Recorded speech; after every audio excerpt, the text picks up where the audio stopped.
नमस्कार, मैं हूं कुमार अनिल।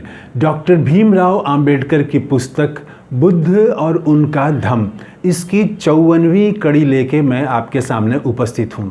हम लोग अब बात कर रहे हैं कि सच्चे धर्म का क्या काम होता है। तो पिछली कड़ी में हम लोगों ने देखा कि बुद्ध बता रहे हैं कि पहला काम ये होता है, जो सच्चा धर्म है, सद्धम्म, तो उसका पहला कार्य ये है कि मन का मैल दूर करे। उसमें उन्होंने बताया है कि अगर मन में आपके गलत भावना हो, हिंसा हो, नफ़रत हो, गुस्सा हो मन में आपके, तो आपकी वाणी भी उससे प्रभावित होगी और आपका कर्म भी उससे प्रभावित होगा। वो एक उदाहरण देते हैं कि जैसे बैलगाड़ी में क्या होता है, बैल के पीछे पीछे पहिया जो है वो स्वतः चलता जाता है, स्वतः पहुंच जाता है। जहां बैल जाएगा वहीं पर वो पहिया जो है उसके पीछे पीछे चलता है। ठीक, तो वैसे ही अगर मन में गलत विचार है तो गलत वाणी और गलत परिणाम उसका, तो रिजल्ट भी गलत होगा। तो ये दोनों चीज़ें भी साथ साथ आती जाती हैं। तो ये पिछली कड़ी में हम लोगों ने देखा। आज हम बात करेंगे, बुद्ध बताते हैं सद्धर्म का, सच्चे धर्म का दूसरा काम क्या है। दूसरा काम ये है कि दुनिया में सच्चे धम्म का राज्य स्थापित करना, सच्चा धम्म राज्य स्थापित करना, ये वो कहते हैं। तो उसमें बताते हैं कि धम्म का उद्देश्य क्या है, क्या होना चाहिए। तो यहाँ पर बुद्ध जो है सारे धर्मों से अलग दिखते हैं, वो सभी धर्मों से अलग हो जाते हैं। आमतौर से आप देखें कि सारे धर्मों में धर्म का उद्देश्य क्या बताया गया है। धर्म का उद्देश्य बताया गया है, 2-3 उद्देश्य हैं। पहला तो सबसे ज़्यादा उद्देश्य की बात की गई है कि ईश्वर की निकटता प्राप्त करना, ईश्वर को प्राप्त करना, ये पहला बताया गया है। दूसरा, बहुत सारे धर्मों में ये कहा गया है कि धर्म का उद्देश्य है मरने के बाद में स्वर्ग की प्राप्ति करना। और तीसरा ये कहा गया है, कई धर्मों में कहा गया है कि आत्मा को बचाना। धर्म का उद्देश्य है आत्मा को बचाना। आत्मा बहुत शुद्ध होती है, तो इसीलिए उसकी रक्षा करना। तो आत्मा को बचाना ये है सच्चे धर्म का लक्ष्य बताया गया है। बुद्ध इन तीनों चीज़ों को नहीं मानते हैं। बुद्ध तो वो एक नई चीज़ दुनिया के सामने उन्होंने दी। बाकी सारे धर्म जो है किसी दूसरे लोक की, परलोक की बात करते हैं। तो वहाँ पर वो कहते हैं कि स्वर्ग जो है वो स्वर्ग ईश्वर द्वारा शासित है। तो इसीलिए जब वो ईश्वर के द्वारा शासित है, वहाँ ईश्वर का शासन है, तो इसका मतलब है कि वहाँ पर सब लोग धर्मपरायण हैं। धर्मपरायण मतलब सब लोग अच्छे लोग हैं, कोई झूठ नहीं बोलता है, कोई किसी को हानि नहीं पहुँचाता है, सब एक दूसरे की मदद करते हैं। और वहाँ भौतिक सुख के, जो संसार में भौतिक सुख नहीं मिलता है, तो वो भौतिक सुख जो है वो वहाँ पर प्रचुर रहता है, एकदम भरपूर वहाँ ईश्वर के राज्य में मिलता है।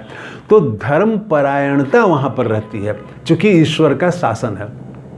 एक दूसरे लोक की भी कल्पना है, वो है नर्क लोक की कल्पना है, जहाँ पर कई जगह ये कहा गया है कि वहाँ शैतान का शासन होता है, तो वहाँ पर तमाम तरह के कष्ट दिए जाते हैं। और तीसरा एक संसार है, ये बीच में ये संसार है। ऊपर है स्वर्ग किसी आसमान में, और नीचे है नर्क कहीं पाताल में कहीं, और बीच में ये संसार है। संसार के बारे में विविध धारणाएं हैं, तो इसके बारे में अलग अलग मत सबके बारे में है। लेकिन सबका लक्ष्य जो है वो किसी परलोक की प्राप्ति के लिए है या आत्मा की शुद्धि के लिए है, आत्मा को बचाए रखने के लिए है। यहाँ पर बुद्ध अलग विचार रखते हैं। बुद्ध का कहना ये है कि जो धर्मपरायणता है, मतलब सब लोग अच्छे हों, सारा विचार सबका अच्छा हो, सब जगह लोग प्रसन्न रहें, ये चीज़ कहीं और प्राप्त करने के बजाय वो यहीं संभव है। तो वो यहाँ कैसे संभव है? वो आपके व्यवहार से, आपके विचार से, और आपके मन के, सबसे मूल बात है कि मन का प्रशिक्षण। मन ही सारे चीज़ों का वो घोड़ा है, मन भागता रहता है। तो मन को कैसे नियंत्रित करें, मन को कैसे ट्रेनिंग दें, यहाँ पर उनका जोर है कि इस संसार को सुंदर बनाना है। बाकी जगह क्या हो जाता है कि बहुत सारे लोग ऐसे मिलेंगे आपको जो जीवन भर तो नकारात्मक बात करेंगे, झूठ बोलेंगे, गलत कार्य करेंगे, दूसरे को सताएंगे वो, और वो पीड़ित करेंगे, और वो जब मरने लगेंगे तो उनके नज़दीक जो है कान में, उनके नज़दीक में कुछ धार्मिक बातें उनको सुनाई जाती हैं, अच्छी बातें, धर्म की बातें, ईश्वर की बातें उनको सुनाई जाती हैं। कई जगह तो बाज़ाब्ता पाठ किया जाता है, जब वो कोई मरने वाला होता है, मृत्युशैया पर होता है, तो वहाँ पर वो पाठ किया जाता है, धार्मिक पुस्तकों का पाठ किया जाता है। लगातार कोई आदमी पाठ कर रहा है, कोई पुरोहित को बुला के पाठ कराया जाता है। तो ये क्यों? वो इसीलिए क्योंकि वो उसको स्वर्ग में जगह मिल जाए। तो जिंदगी भर तो उसने गलत किया, लेकिन अंतिम समय में ये तब लक्ष्य तो चूंकि स्वर्ग पाना है, तो इसीलिए इस संसार में वो कैसे रहे और क्या किए इसका मतलब ख़त्म हो जाता है।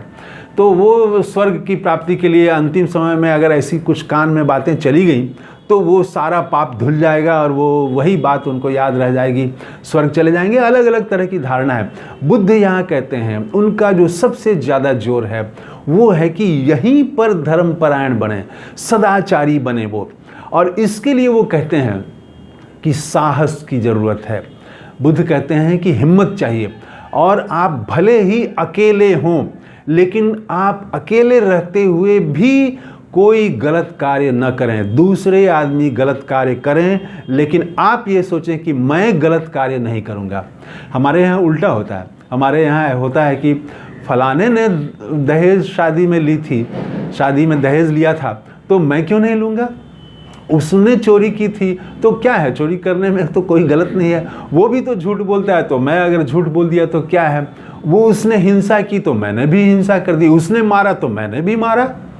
तो ये जो है टिट फॉर टैट, तो जैसे को तैसा, तो ये कहावतें वहीं से आई हैं। तो ये संसार में इसी तरह से चल रहा है।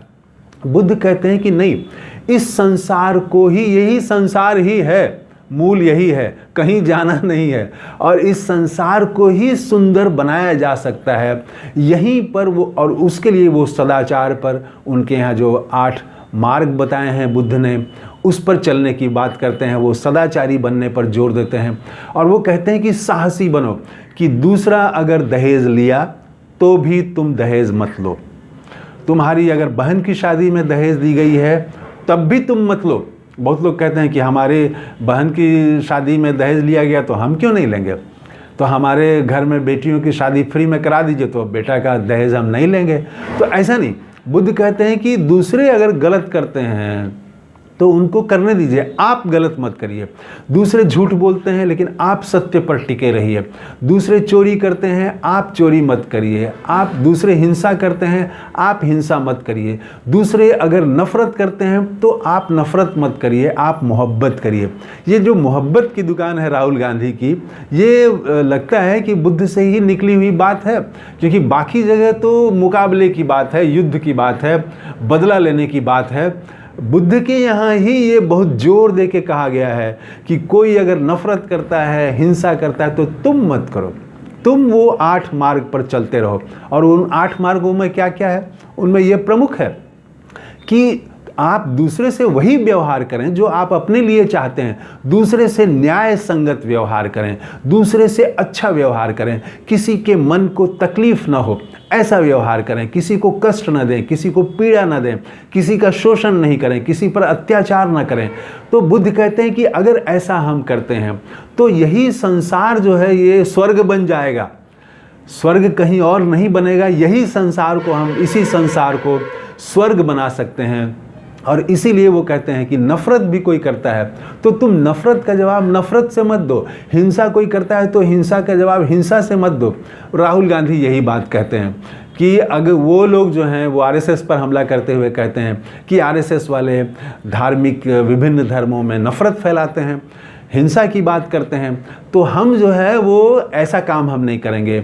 हम जो है नफ़रत का जवाब हम मोहब्बत से देंगे। वो जितना भी उनको नफ़रत फैलाना हो वो फैलाएं, हम मोहब्बत की बात करेंगे। तो ये लगता है कि बुद्ध के थ्योरी से ही, बुद्ध के विचारों से ही निकला हुआ ये नारा है। तो खैर, तो ये बुद्ध का सबसे ज़्यादा जोर ये है कि साहसी बनो, और अकेले भी अगर रहो तब भी बाकी सब लोग अगर सत्य को, कोई चीज़ सच्चा है लेकिन उसको सब लोग गलत मान रहे हैं, उसका मजाक उड़ा रहे हैं, उसको गाली दे रहे हैं, उसको पप्पू कह रहे हैं, तो कुछ भी लोग कह रहे हैं, लेकिन अगर आपको लगता है कि नहीं ये सत्य है तो आप सत्य पर टिके रहिए। और साथ में सबसे बड़ी बात तो मैं ये कहूँगा कि बुद्ध कहते हैं भक्त मत बनो, अंधभक्त मत बनो। दूसरे अगर अंधभक्त बन जाते हैं, गलत को भी सही बताने के लिए वो बक बक करने लगते हैं, तर्क, ज़बरदस्ती तर्क करने लगते हैं, हिंसा पर उतारू हो जाते हैं, अपनी बात को जबरन साबित करने के लिए झूठ का सहारा लेते हैं, तो भी बुद्ध कहते हैं कि अंधभक्त मत बनो, किसी का भक्त मत बनो, अपना दिमाग खुला रखो, विवेक और बुद्धि खुला रखो। सबसे ज़्यादा बुद्ध ने विवेक और बुद्धि पर चलने की बात सिर्फ बुद्ध ने की है। बाकी लोग तो बुद्धि पर की बात को कहते हैं कि बुद्धि को छोड़ दीजिए, श्रद्धा जरूरी है, भक्ति जरूरी है। बुद्ध के यहाँ भक्ति की बात नहीं है, श्रद्धा की बात नहीं है, अनुभव की बात है, एक्सपेरिमेंट की बात है। खुद आप करके देख लीजिए, तो खुद आप जब एक्सपेरिमेंट से आपने देख लिया है कि ये आदमी सच्चा है, तो कोई चीज़ ये सत्य ये है, तो बाकी लोग अगर उसको सत्य के बारे में गलत धारणा भी रखते हैं तो उनको रखने दीजिए, आप सत्य पर टिके रहिए, अंधभक्त मत बनिए। तो बुद्ध का जोर है विवेक और बुद्धि, इस पर जोर है, और सदाचारी बनने पर, अपना व्यवहार दूसरों के प्रति कैसा रखें इस पर जोर है, और मन के प्रशिक्षण पर। ये सारे चीज़ों का जो केंद्र है वो आ जाता है मन का प्रशिक्षण, मन की ट्रेनिंग, मन पर नियंत्रण आपका होना चाहिए, मन आपका मालिक नहीं बन जाए। तो ये बुद्ध का कहना है कि जो सच्चा धर्म है वो ये बताता है। इस तरह से ही हम धम्म का राज्य संसार में ही स्थापित कर सकते हैं। जो स्वर्ग में कल्पना की गई है वो स्वर्ग पृथ्वी को ही हम बना सकते हैं। सच्चे धर्म का कार्य यही है कि वो लोगों को सदाचारी बनाए। इस वीडियो में इतना ही। बुद्ध को नमस्कार करते हुए अपनी बात समाप्त कर रहा हूँ।